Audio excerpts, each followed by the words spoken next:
it's Sims. You locked into YouGotSoul.com. I got soul. You got soul? Swag. Hello? Hey, what's up, man? This is Tom from YouKnowIGotSoul.com. Hey, how you doing, man? I'm doing good. How are you? I'm great.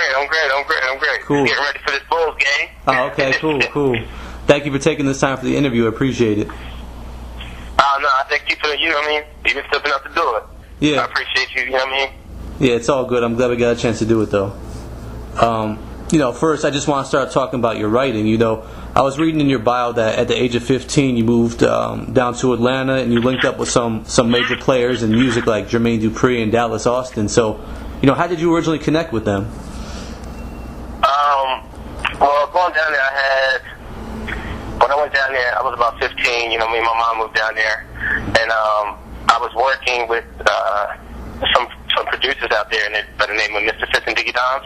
Yeah. And they had a production company by the name of Midnight Marauders, and they worked with a lot of different artists down there, like Lil Zane and 112. And so just hanging with them, I met a lot of the influential people in music in Atlanta. At a young age. Yeah.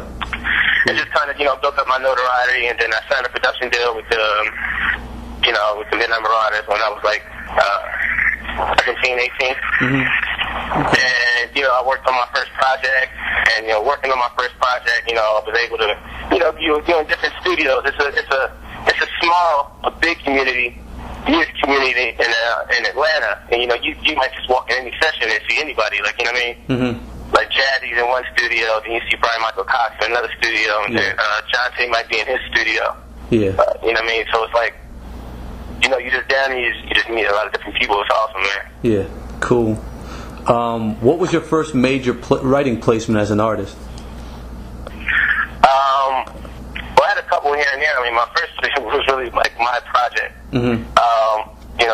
My first album that I put up, Yours, Mine, and the Truth. Yeah. And I did recently, I wrote, Far to Far Away record. Yeah. With Marsha Ambrosius. Yeah. And this was my first #1 record. It just hit #1. Oh, congratulations. 3 weeks ago.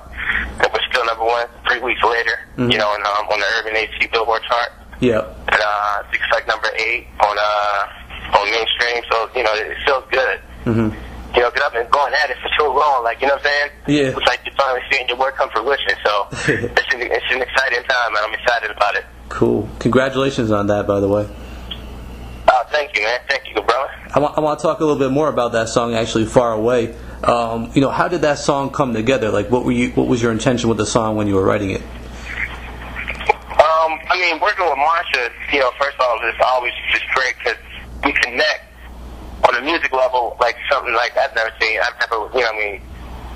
before, like, because I worked with a lot of different people, but working with Marsha is so easy because, we connect on that level. But we were just in the studio creating.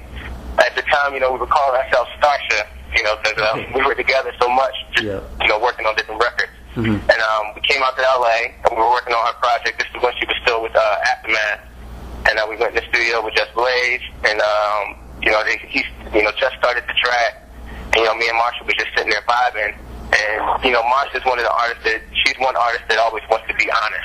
She wants to keep her records honest, like saying the truth to herself. And so we were just talking about different things that were going on in our life.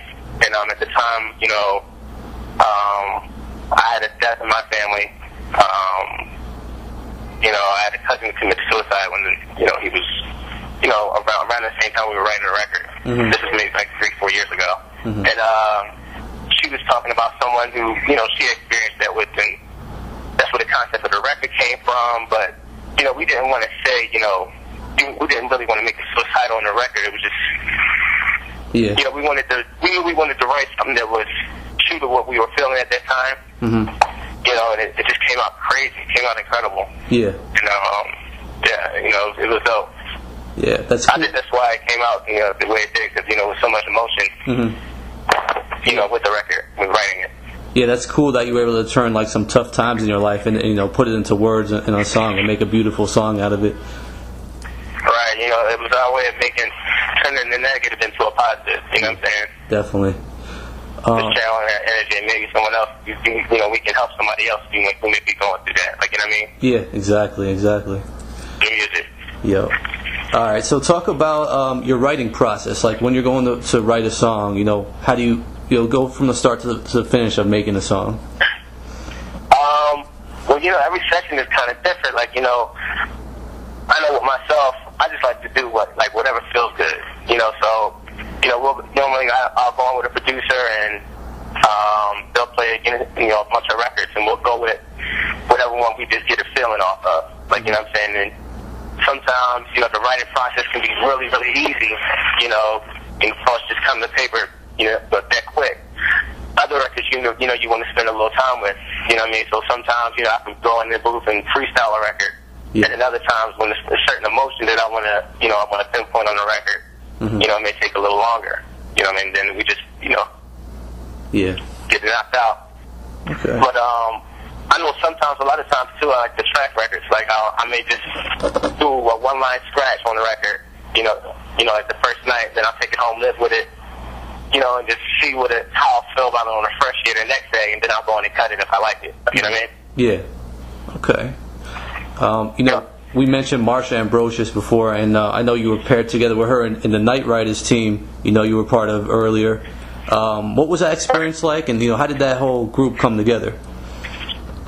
Well, the group kind of came together like 6 or 7 years ago, and it started out with me, my production partner Oak, and basically what we wanted to, and I had another writing partner by the name of Chuka, and basically what we wanted to do was we wanted to just kind of create a certain energy in Atlanta, because everybody had their crew, like, you know what I mean? Yeah. So it was like we wanted to create the kind of clique, but nothing that we were all just. Nothing that, we were like tied to contractually or anything like that. It was just like, we just wanted it to be like a camp that we all rep. Mm-hmm. Like, a lot of times, you look at DJs got, they got different camps of DJs. Like, you got the big dog pit bull, the pit bull camp, and then, some of the scratch mechanics and all that. Like, what I'm saying? There's a lot of different DJ groups. So I wanted to kind of do that with writers and producers. So we came up with the term Night Riders. Because, at that time, we were always getting in the studio at nighttime. Yeah. And as we were writing records, we started meeting different people, different cats that we rocked with. Like, we were able to vibe with and create with. And then over time, we got up to like 12 or 13 people. Like, myself, Marsha Ambrosius, Mario at the time, Oak. It was a lot of different producers, a lot of different writers. Kalina, who's with Dirty Money. There's a lot of different cats that were repping the crew. Like, it was just a fun time. Yeah. And, even still, we still collaborate on different records. Mm-hmm. You know what I mean? Yeah.